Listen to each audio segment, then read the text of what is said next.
আসসালামু আলাইকুম বন্ধুরা, কেমন আছেন সবাই? সকালে স্নিগ্ধ বাতাসে একটু ঘুরতে বের হলাম, কিন্তু আকাশে প্রচুর মেঘ। তো আজ কয়েকদিন ধরে দেখছি যে প্রচুর বৃষ্টিপাত হচ্ছে আমাদের ঋষিগঞ্জ জেলায়, বিশেষ করে প্রায় 1 মাসের উপরেই।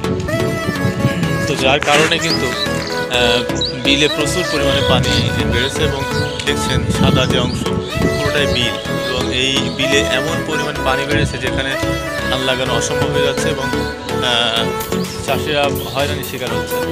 এবং দেখছেন এই ধানের চারা, দেখছেন এই চারা কিন্তু পানির ভিতরে ছিল, এখন জেগেছে, পানিটা কমেছে, নিচে নেমে যাচ্ছে। এবং দেখছেন যে বিল, দেখছেন এই বিলে কিন্তু প্রচুর পানি, এখানে ধান লাগানোর কোনো পরিবেশ নেই এবং যা লাগিয়েছিল সেটা কিন্তু ডুবে গেছে, যার কারণে কিন্তু পানিটা সাদা হয়ে আছে এবং পানি বেরোনোর কোনো লাইন নেই, এমন একটা অবস্থা।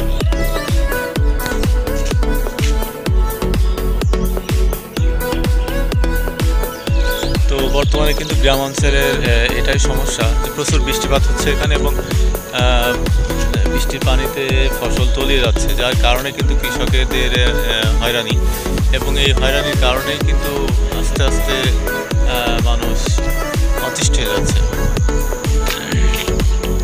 দেখছেন যে ওই যে সাদা অংশটা দেখছেন, এটা কিন্তু পুরোটাই পানি। এখানে প্রায় 200-250 বিঘে জমি মনে করেন যে পানির নিচে তলিয়ে আছে, যেখানে ধানের চারা রোপণ করা সম্ভব হয়নি এবং যাও লাগানো হয়েছে বা রোপণ করা হয়েছিল সেটাও কিন্তু পানির নিচে তলিয়ে গেছে। তো এটা একটা আসলে উদ্বিগ্ন হওয়ার একটা বিষয়।